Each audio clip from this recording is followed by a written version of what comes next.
तो बच्चों last video में हमने स्ट्रेस को पढ़ा था, स्ट्रेन को पढ़ा है और modulus of elastic Hooke's law को पढ़ा है, हुक्स लॉ को पढ़ा है और हुक्स लॉ के अकॉर्डिंग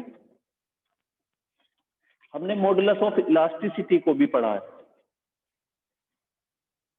उसके बाद classification of materials on the basis of stress strain curve, ये भी पढ़ चुके। स्ट्रेस स्ट्रेन कर्व में हमने पढ़ा था कि इलास्टिक लिमिट क्या होती है, प्रोपोर्शनल लिमिट क्या होती है, ब्रेकिंग पॉइंट क्या होता है, ब्रेकिंग स्ट्रेस जिसको बोलते हैं, जिस पॉइंट पर हमारी कोई बॉडी ब्रेक होना शुरू करती है। उसके बाद मटेरियल को की क्लासिफाई किया, 3 तरह के मटेरियल को डिस्कस किया, ब्रिटल, डक्टाइल, इलास्टोमर। ब्रिटल क्या होते हैं, जिसमें स्मॉल रेंज होती है। याद करने का मेथड किस तरह से कंफ्यूजन ना हो, बी के बाद डी आता है फिर ई आता है ना। तो बी में इलास्टिक लिमिट स्मॉल है, सॉरी प्लास्टिक लिमिट इसमें थोड़ी बड़ी होती है, और ये वो उस तरह के मटेरियल है जिसको हम स्ट्रेच करते हैं तो इसमें जो है हमारी इलास्टिक रेंज ज्यादा होगी। लिमिट नहीं कह रहा, रेंज, जिसको हम ज्यादा डिस्टेंस तक स्ट्रेच कर सकते हैं। एग्जाम्पल के बारे में डिस्कस कर चुके, ग्लास, कास्ट आयरन, इसमें सारी मेटल रहेंगी, गोल्ड, सिल्वर वगैरह वगैरह, और ये रबर और अरोटा, जो बायो वाले बच्चे हैं वो इसको जानते होंगे। तो इस तरह से हमने पढ़ा है। आज हम नेक्स्ट टॉपिक हमारा रहेगा, 1-2 टॉपिक जो बच्चे हैं आज इसको कंप्लीट कर लेते हैं। सर इलास्टिक लिमिट और इलास्टिक रेंज में क्या डिफरेंस है? हाँ, सुनो बच्चों, इलास्टिक लिमिट क्या होगी कि जिस लिमिट तक, ऐसी लिमिट, देखो हमारा एक रूम मान के चलो रूम है, अब रूम की हमारी जो दीवारें हैं, जो रूम की दीवारें हैं वो उसकी लिमिट है उस रूम की। अब वो दीवारें 10 मीटर पे भी हो सकते हैं, 50 मीटर पे भी हो सकती हैं, 60 मीटर पे भी हो सकती हैं। तो that is elastic limit. Limit का मतलब दीवारें। अब मैंने कहा रेंज, इस रूम की रेंज बड़ी है, इसकी छोटी है, कि मतलब इसका साइज कितना है। तो इसमें देख रहे होंगे कल एक बात साथ में ये भी बोला था कि ये वाला ग्राफ हमारा हुक्स लॉ को फॉलो नहीं करता, लेकिन अगर बॉडी को के ऊपर से डिफॉर्मिंग फोर्स को रिमूव करते हैं, अगर बॉडी के ऊपर से डिफॉर्मिंग फोर्स को रिमूव करते हैं, बेटा एक मिनट,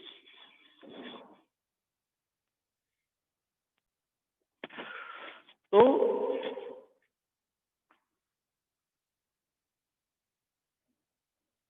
हाँ, तो हमारी जो लिमिट क्या होगी उसकी दीवारें। अब वो दीवारें 10 मीटर पे हैं, 50 मीटर पे हैं या 60 मीटर पे हैं, वो रेंज होगी ना। इसी तरह से जब हम कल कर रहे थे तो ये देखो हमारा क्या है, ये हमारी इलास्टिक लिमिट, लेकिन ये जो है हमारी उसकी रेंज है। देखा जाए तो यहां तक बी पॉइंट तक, अगर यहां तक भी डिफॉर्मिंग फोर्स को रिमूव करते हैं तो बॉडी वापस इनिशियल स्टेट में आ जाती है। एक ग्राफ ऐसे भी हो सकता था, तो इसमें इलास्टिक लिमिट ये हो गई, सॉरी इलास्टिक रेंज यहां तक, जहां तक बॉडी के ऊपर से फोर्स को रिमूव करें और वो वापस इनिशियल स्टेट में आ जाए। तो देखा जाए इस तरह इसमें और इसमें थोड़ा सा बड़ा होगा, ये थोड़ी छोटी होगी।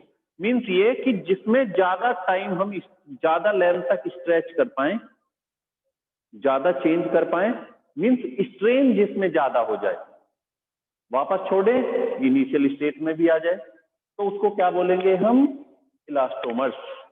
तो समझ आ गया बच्चों, इलास्टिक लिमिट और दूसरा इलास्टिक रेंज में डिफरेंस क्या है। लिमिट है जहां तक वो रेंज कि जहां के बाद अगर हम फोर्स एग्जर्ट करते हैं बॉडी इनिशियल स्टेट को रिगेन नहीं करती, वापस इनिशियल स्टेट में नहीं आती। जिस पॉइंट के बाद इनिशियल स्टेट में नहीं आती दैट इज इलास्टिक लिमिट, और जब तक आते जाएगी, जब तक बढ़ाते जाए उसकी रेंज। मींस उस इलास्टिक लिमिट तक पहुंचने के लिए हमारी रेंज कितनी है। किसी बच्चे के लिए स्कूल 10 मीटर पे होगा, किसी के लिए 1 किलोमीटर पे होगा, किसी के लिए 4 किलोमीटर पे होगा। लिमिट तो सबकी यहीं पे है ना। जब स्कूल में आते हो रेंज लिमिट तो सबकी यही है, इससे आगे तो नहीं जाओगे। जब अपने अपने घर से चलते हो तो आके तो यहीं पे रुकोगे, इसके आगे नहीं जाना। लेकिन रेंज किसकी ज्यादा है किसकी कम, ये डिपेंड करता है रास्ते की लेंथ पर। उसी तरह से इलास्टिक के हम जब स्ट्रेच करना शुरू करते हैं तो स्ट्रेन कितना ज्यादा आ जाता है। एक का डेल्टा एल थोड़ा सा ही है, एक में थोड़ा और क्योंकि स्ट्रेन का फॉर्मूला सब में क्या रहेगा, strain equal to delta L upon L. Delta L कितना ज्यादा बढ़ेगा उसी अकॉर्डिंग उसमें क्या होने वाली है, रेंज उसकी ज्यादा होने वाली है। ठीक है,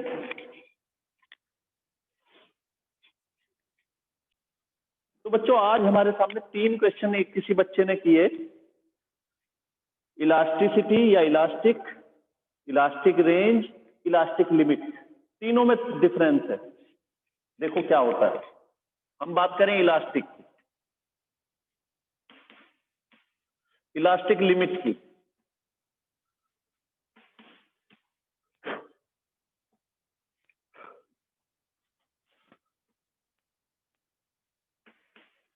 और तीसरा इलास्टिक रेंज।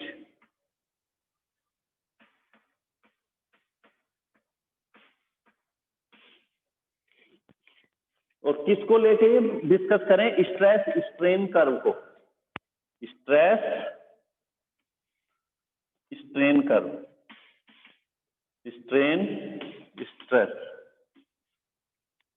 देखो इलास्टिक होगा क्या, पहले एक थोड़ा एग्जांपल देता हूं मैं।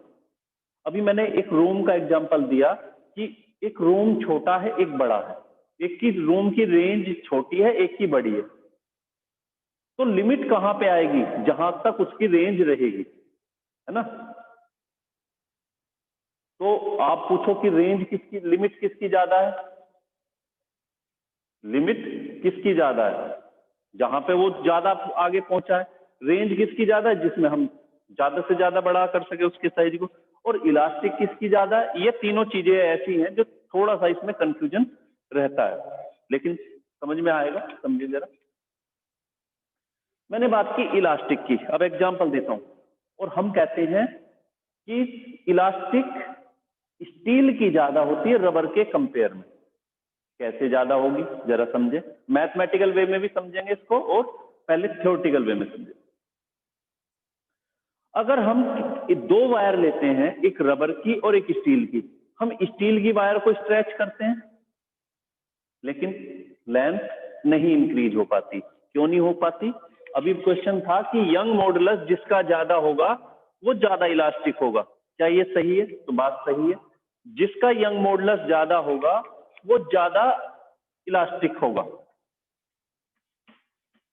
तो अगर YS की बात करें स्टील की कंपेयर टू रबर, तो इसका ज्यादा होगा। क्यों ज्यादा होता है, तो देखो जरा, Y फॉर्मूला क्या था, F upon A upon delta L upon L। ये हमारा यंग मॉडुलस के लिए फॉर्मूला है। Force upon area, restoring force upon area, और change in length upon length. अब जरा सोचने वाली ये बात है कि अगर आप स्टील की वायर को खींचोगे और रबर की वायर को खींचोगे, रबर बैंड ले लेते हैं और एक पतली स्टील वायर ले लेते हैं, रबर, है ना, तो हम देखते हैं कि हम रबर को कम फोर्स लगा के, हम रबर के ऊपर थोड़ी फोर्स लगा के उसको स्ट्रेच कर सकते हैं, उसकी लेंथ में चेंज कर सकते हैं। थोड़ी सी फोर्स लगाएं और स्ट्रेच हो जाती है, इसका मतलब स्ट्रेन है। डेल्टा एल उसमें आ गया, इनिशियल लेंथ, दोनों की लेंथ इक्वल लेते हैं, स्टील की और रबर। इस पर सपोज हमने 1 mg लिया, लेकिन ये 1 mg से काम नहीं हो पा रहा है। यहां 1 mg लिया, लेंथ चेंज होना शुरू हो गई। 1 mg से ही काफी लेंथ चेंज हुई, डेल्टा एल भी आ गया और फोर्स भी कम लगाना पड़ा। क्रॉस सेक्शन एरिया दोनों के इक्वल है, ए दोनों का इक्वल है, तो डिपेंड किस पे पड़ेगा, एफ पर, लेंथ दोनों की इक्वल डेल्टा एल, क्योंकि फॉर्मूला है ये दोनों के लिए कॉमन लिया। Initial length, initial cross section area दोनों का कॉमन लिया, चेंज किसमें है, एफ में और डेल्टा एल में। यहां रबर के केस में थोड़ी एफ ज्यादा डेल्टा एल, इसका मतलब क्या हुआ, थोड़ी एफ ज्यादा डेल्टा एल, इसका मतलब थोड़े एफ और ज्यादा डेल्टा एल का मतलब क्या हुआ, वाई छोटी रहेगी। भाई वाई की वैल्यू क्या होने वाला है यहाँ पे, ये तो कांस्टेंट है, डिपेंड किस पे करेगा, वाई, हालांकि लेंथ और एरिया पे, लेकिन हम ये कंसीडर करते हैं दोनों के लिए ये और ये कांस्टेंट रख देते हैं, तो डिपेंड किस पे करेगा, एफ पर और डेल्टा एल पर। अब जरा सोचो, थोड़ा फोर्स ज्यादा चेंज, यहां ये ज्यादा है ये कम, तो ये कम रहेगा। अब स्टील के केस में बात करें, अगर स्टील की बात करें, ये रबर के लिए, स्टील के लिए F upon delta L, force बहुत ज्यादा लगाना पड़ता है, बहुत ज्यादा फोर्स लगाएंगे, लेकिन चेंज उतना नहीं होता, और अगर उतना चेंज नहीं होगा तो क्या होगा, फोर्स ज्यादा, डेल्टा एल बहुत कम चेंज, इसका मतलब वाई एफ ज्यादा है। और वाई एफ का मतलब क्या था, इसी से तो इस इलास्टिसिटी का पता चलता था कि फोर्स लगा के उसमें स्ट्रेन कितनी आती है। भाई इलास्टिसिटी जिसकी ज्यादा उसका यंग मॉडुलस ज्यादा, इसका मतलब हमारी इलास्टिक स्टील ज्यादा होती है रबर के केस में। फिर क्वेश्चन ये कि अगर ये इलास्टिक ज्यादा है तो फिर लेंथ क्यों नहीं इंक्रीज होती और वापस इनिशियल स्टेट में क्यों नहीं आती, है ना। उसका रीजन ये कि हमें रबर को की लेंथ में चेंज थोड़ी फोर्स से ही कर लेते, इनिशियल स्टेट में भी आ जाती है। पहले बात को समझो, आखिर यंग मॉडुलस का मतलब क्या है, इलास्टिसिटी का मतलब क्या है। इलास्टिसिटी का मतलब ये कि किसी बॉडी के ऊपर हम फोर्स एक्सर्ट करें और फोर्स एक्सर्ट करने के बाद बॉडी इनिशियल स्टेट में आए, वो इलास्टिक है। अच्छी इलास्टिक क्या होगी कि ज्यादा से ज्यादा फोर्स लगाने के बाद भी बॉडी इनिशियल स्टेट में आती है। अब रबर की बात करें, मान के चलो वायर के ऊपर आपने 50 न्यूटन फोर्स लगाई थी, लेकिन रबर पे 1 न्यूटन से ही काफी लेंथ इंक्रीज, 3-4 न्यूटन तक तो जब तक हम रबर पे आएंगे तब तक तो वो टूट ही जाएगी। तो इलास्टिक कहाँ हुई इतनी ज्यादा। अगर रबर इतनी ज्यादा इलास्टिक हुआ करती तो बस में, कार में, साइकिल में, बाइक में जो सोकर लगाते हैं, जरा सोचो बच्चों जिस बात को मैं अभी बोल रहा हूं, भाई बाइक में, कार में, बस में आप सोकर लगाते हो ना, या ट्रेन की जो बफर यूज करते हैं, 2 बोगी जो कनेक्ट करते हैं,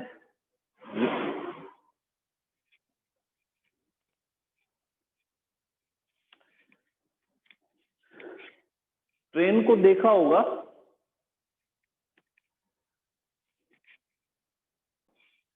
तो ट्रेन की जो 2 बोगी होती है जो कनेक्ट रहती हैं, बफर उनकी लगी होती है, तो देखा होगा अगर रबर इतनी इलास्टिक होती तो फिर रबर ना लगाते वहां पे, स्टील क्यों लगाते। स्टील का मतलब लोहा, लोहा क्यों यूज करते। भाई आपने देखा होगा साइकिल की सीट के नीचे भी स्प्रिंग होती है, बाइक के जो सोकर होते हैं उसमें भी स्टील होती है, लोहा होता है, तो फिर रबर क्यों नहीं यूज करते, कुछ कमी होगी इसलिए तो नहीं करते। रेंज ज्यादा होती है, खींचे तो लेंथ ज्यादा बढ़ जाती है कम फोर्स से ही, ये भी याद रखना, कम फोर्स लगा के ही ज्यादा स्ट्रेच हो सकती है, लेकिन वायर के ऊपर ज्यादा फोर्स लगाएंगे तब वो थोड़ा सा स्ट्रेच होगी, और इनिशियल स्टेट में इसका मतलब आ जाती है ज्यादा फोर्स लगा के भी। हाँ रेंज कम होगी। आप सोचो कि हमें तो इसके ऊपर देखना है कि क्या ये रबर की तरह वर्क करेगा, तो वो नहीं करेगा। हाँ उसको करने के लिए आप क्या करोगे, 50 न्यूटन की जगह 60, 70, 80, 90 और वो टूट जाएगा, उतनी लेंथ उसकी इंक्रीज नहीं होगी और वो ब्रेक हो जाएगा। क्यों, क्योंकि प्लास्टिक रेंज उसकी रबर के कंपेयर में देखा जाए तो कम होती है। रबर ज्यादा स्ट्रेच हो सकता है क्योंकि उसकी प्लास्टिक रेंज ज्यादा है, उसमें ज्यादा लेंथ तक खींच सकती है। हाँ, इलास्टिसिटी, इलास्टिक लिमिट स्टील का ज्यादा होता है, रबर का कम होता है। समझ आ गया होगा, मैं समझता हूँ, ठीक है ना। तो कहीं पे हमें कम फोर्स की लगा के ज्यादा स्ट्रेचेबल चीजों को देखना होता है, जैसे बच्चे हम यूज करते हैं रबर बैंड, कहीं पे कॉपी को बांधने में, कहीं को किसी तरह से। अब वहां पे आयरन को बांधते तो पहले तो पूरा फोर्स लगाओ, तब जाके उतना खिंचेगा नहीं, है ना। तो फ्लेक्सिबिलिटी उतनी नहीं रहती, क्योंकि उतनी इलास्टिक रेंज नहीं होती, जो मैं ग्राफ ड्रॉ किया था, बताया था। तो इसीलिए हम क्या करते हैं, वो ज्यादा रेंज होने के बाद इनिशियल स्टेट में आ जाती है। वायर में, स्टील में ऐसा नहीं होता। दूसरा, कॉस्टली पड़ता है। तो ये सारी चीजें हैं जिसकी वजह से हम कहीं पे रबर यूज करते हैं जहां यूज के लिए, और जहां इलास्टिसिटी की जरूरत होती है हमें, बसेस में वगैरह वगैरह, वहां पे हम स्टील को यूज करते हैं। दूसरा, एक क्वेश्चन और भी है इलास्टिक के ऊपर, अगर हम एक रबर की बॉल, एक स्टील की बॉल, दोनों को एक साथ गिराएं, तो क्वेश्चन है कि कौन सी ज्यादा हाइट तक जाती है। तो आंसर आता है रबर बॉल। कुछ बच्चे देते हैं, लेकिन रियल में आंसर ये है कि स्टील बॉल ज्यादा हाइट तक जाएगी। हाँ, इसमें एक कंडीशन याद रखनी है साथ साथ। जब ये क्वेश्चन मन में आता है तो हमारे मन में इमेज बनती है कि दोनों बॉल को लें और डालें, लेकिन एक बात याद रखो, मटेरियल दोनों का सेम होना चाहिए, मींस मास दोनों का सेम होना चाहिए। रबर की बॉल का जो मास इतनी बड़ी का बनेगा, वो स्टील की छोटी सी बॉल का बनेगा। आपके मन में रहता है कि हम दोनों बॉल इक्वल साइज की लें, तो इक्वल साइज में रबर ज्यादा हाइट तक जाएगी, स्टील नहीं जा पाएगी। क्यों? ग्रेविटी ज्यादा वर्क करेगी। क्योंकि साइज इक्वल होने का मतलब क्या है, इसका मास कम, इसका ज्यादा, और ज्यादा मास पे तो mg ज्यादा लगेगा, तो वो उठने ही नहीं देगा उसे ऊपर तक।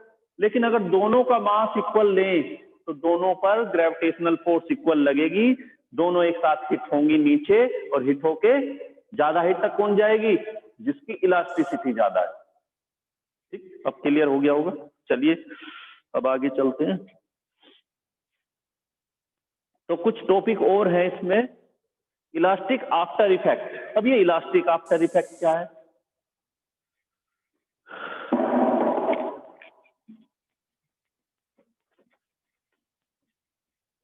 सर स्टील में रेंज कम होती है ना इलास्टिक? रबर के कंपेयर में कम होती। खींच के देखना, देखा खींच के?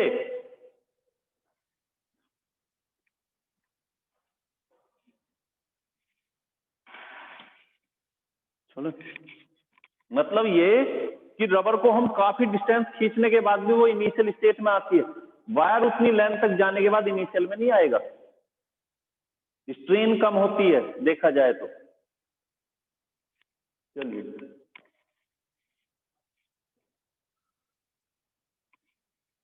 हाँ, इलास्टिक आफ्टर इफेक्ट क्या होता है? अभी आप इसको देखो, मैंने इसके ऊपर फोर्स एग्जर्ट की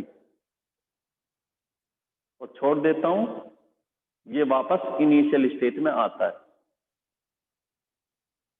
ना।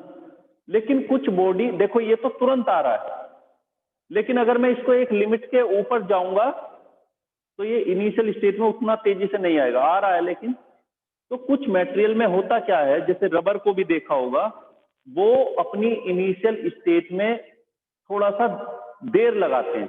जैसे मैं इसमें देखूं, मैंने यहीं पे छोड़ा तो कुछ टाइम लिया, लेकिन अगर रबर को लें या किसी और चीज को लें तो वो इनिशियल स्टेट में आने में थोड़ा टाइम लगाते हैं। तो इसी को हम क्या बोलते हैं? Elastic after effect. क्या होगा? The phenomenon of delay of regaining, delay in regaining of the initial state to come in the initial state is called elastic after effect। जैसे आप किसी बॉडी को खींचते हो, रबर को ही खींचे तो वो धीरे धीरे धीरे कुछ लगता है कि वो इनिशियल स्टेट में आ गई, लेकिन पूरी तरह से नहीं आती। पूरी तरह से आने के लिए उसे कुछ टाइम लगता है। इस इफेक्ट को ही, इस चीज को ही हम क्या बोलते हैं? Elastic after effect. कि जो स्ट्रेच करने के बाद तुरंत अपनी इनिशियल स्टेट में नहीं आती, बल्कि इनिशियल स्टेट में आने के लिए कुछ टाइम बाद आती है, that is elastic after effect.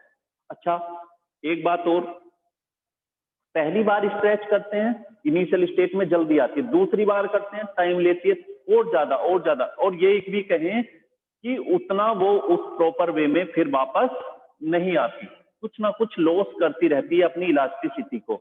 तो ये जो लॉस करती है इसको बोलते हैं इलास्टिक फटीग।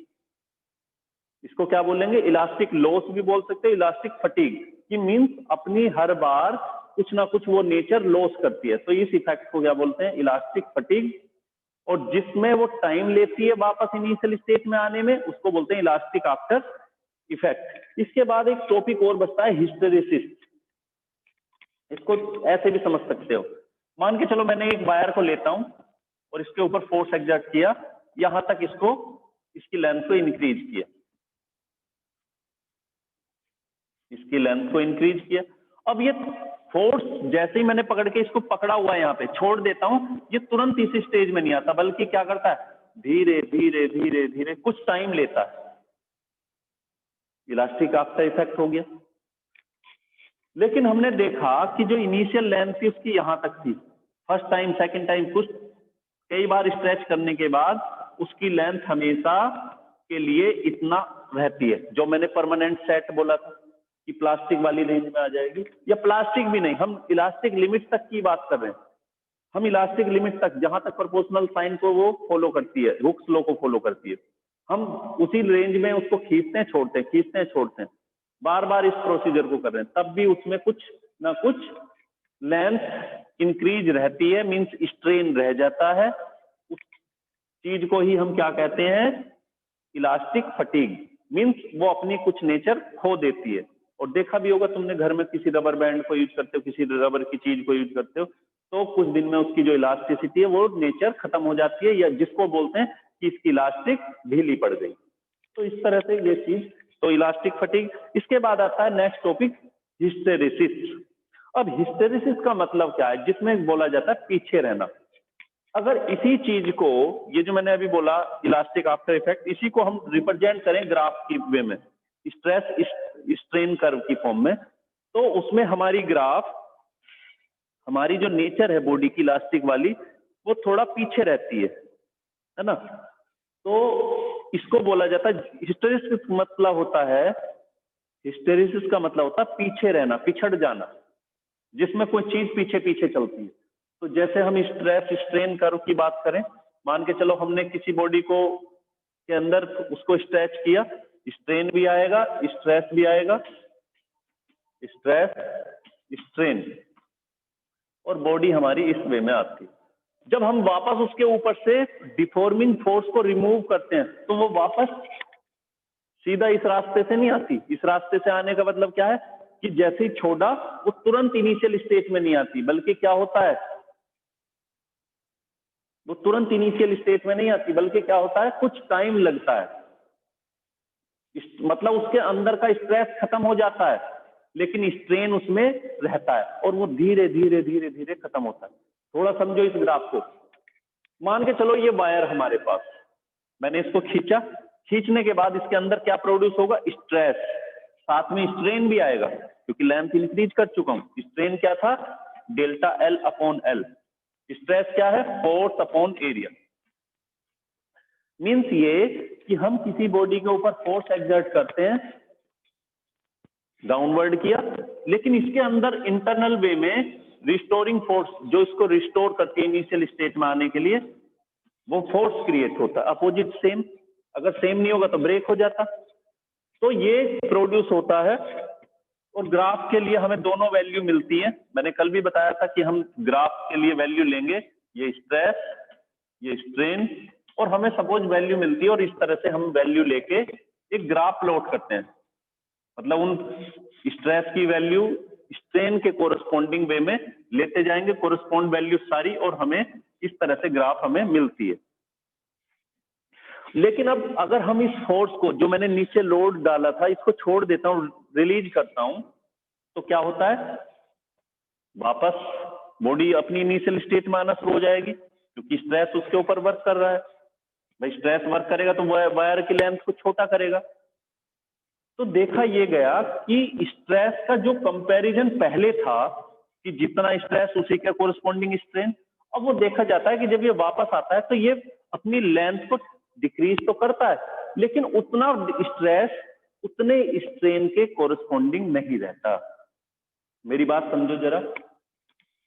मान के चलो पहले हमारा ये 4 था, ये 1, ये 1 था, ये 2, ये 1, ये 3, ये 1.5, ये 4, ये 2, इस तरह से चलता है।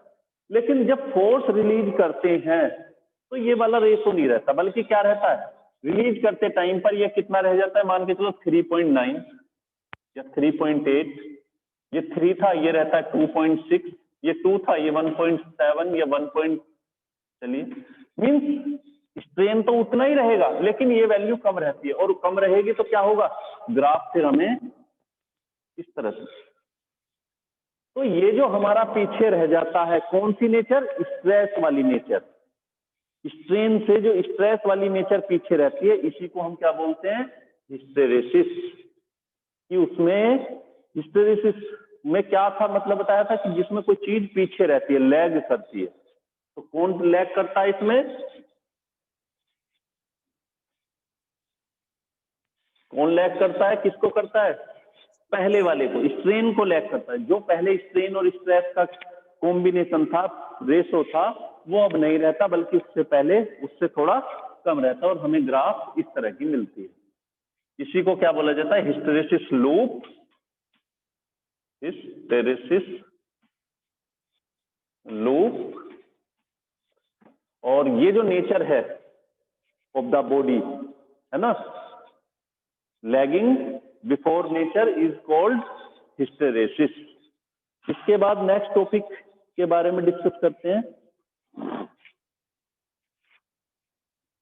Applications of elasticity.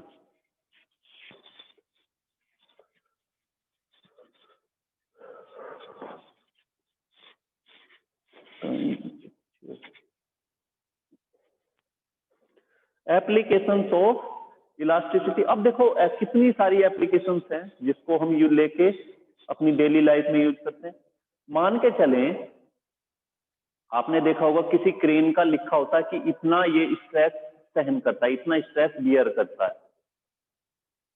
जब ब्रिज बनाते हैं तो इस ब्रिज पे लिखा होता है कि इतने लोड तक हम इसको बनाना है। मान के चलो ब्रिज बनाना है, और ब्रिज बनाने के लिए हमने देखा कि जो ट्रक है उसमें लोड मैक्सिमम कितना आ सकता है, या ट्रेन के लिए ब्रिज बनाना है तो उसमें ट्रेन के लिए कितना लोड आ सकता है। तो इन सब चीजों में, या किसी मशीन को बनाने के लिए उसकी रोड शाफ्ट कितनी होनी चाहिए, उसकी शाफ्ट की के अंदर कौन सा मटेरियल यूज करेंगे, उसकी थिकनेस क्या रखेंगे, रेडियस क्या रखेंगे। या ब्रिज को बनाना है तो ब्रिज की अगर विड्थ इतना है तो उसकी डेप्थ कितनी बनाएंगे, मीन्स थिकनेस। आपने देखा हो किसी ब्रिज के ऊपर से उतरते हैं, तो आप जब ब्रिज के ऊपर से चलते हो तो वो ब्रिज छोटे छोटे टुकड़ों में होता है।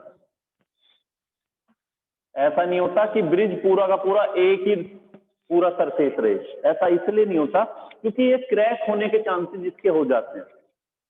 पार्ट्स में बनाने में ये फायदा रहता है कि केवल लोड इसी पोर्शन पे रहता है, जब ये चीज यहाँ पे आएगी तो यहाँ पे रहेगा इस तरह से, और थोड़ा सा इलास्टिसिटी के वे में, इलास्टिक के वे में इससे फायदा रहता है। लेकिन बनाना कितना है, थिकनेस कितनी यूज करनी है, रोड कितना डालना है, सरिया वगैरह जिसको बोलते हैं, या सीमेंट कितना डालना है, ये सारी चीजें हम इलास्टिक के वे में समझते हैं। या किसी क्रेन को से लोड को उठाना, लिफ्ट करना है, तो क्रेन की जो रस्सी होती है, जो वायर होती है उसको कितना मोटा बनाए ताकि वो इतना लोड उठा सके। तो इस तरह से इन सब में हमारी क्या यूज करते हैं, हम इलास्टिक नेचर को यूज करते हैं।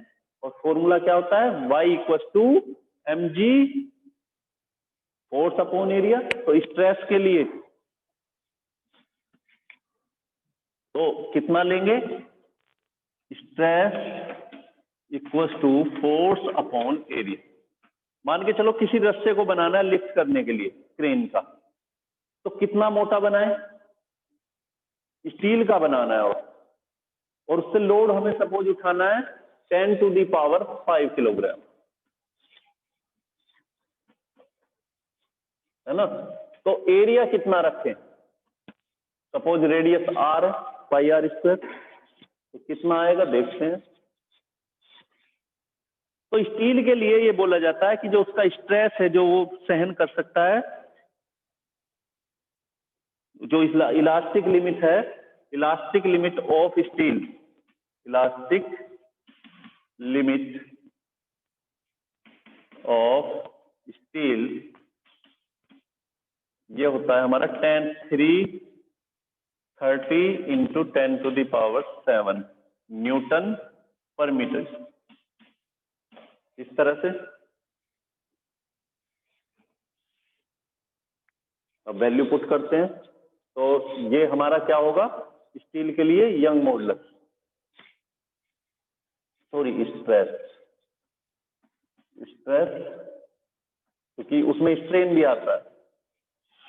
तो 30 इंटू 10⁻⁷ इक्वल टू फॉर्मूला क्या होगा mg/πr²। वैल्यू पुट करें, हमें इसमें r निकालना है, तो r² इक्वल टू m की value 10⁵ g 9.8 upon 3.14 30 into 10⁻⁷। Calculate करके जब हम इसको आते हैं तो ये हमारी वैल्यू मिलती है 0.032 मीटर। अगर सेंटीमीटर में कन्वर्ट करें तो कितना होगा 3.2 सेंटीमीटर। तो इतनी वायर, इतनी मोटी वायर हमें बनाना है।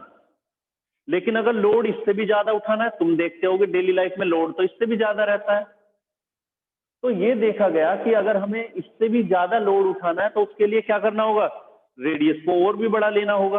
ये स्क्वायर रूट लेने के बाद इतना था, तो रेडियस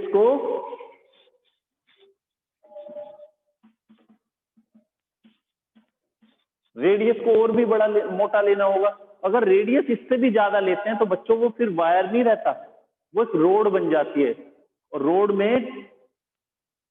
रोड को संभालना, क्योंकि उसमें फ्लेक्सिबिलिटी नहीं रहती, वायर तो देखा होगा फ्लेक्सिबल होता है लेकिन रोड फ्लेक्सिबल नहीं रहती। इसीलिए फिर हम क्या करते हैं, इस पर्पज के लिए वायर, कई सारी वायर लेते हैं और एक को एक दूसरे के ऊपर रैप करके बनाते हैं। तो रस्सा जो बनाते हैं लोहे का, वो एक दूसरे के ऊपर रैप करके बनाते हैं। खाली सिंगल वायर नहीं होती, कई सारे वायर का कॉम्बिनेशन होता है। तो मैं समझता हूं समझ आ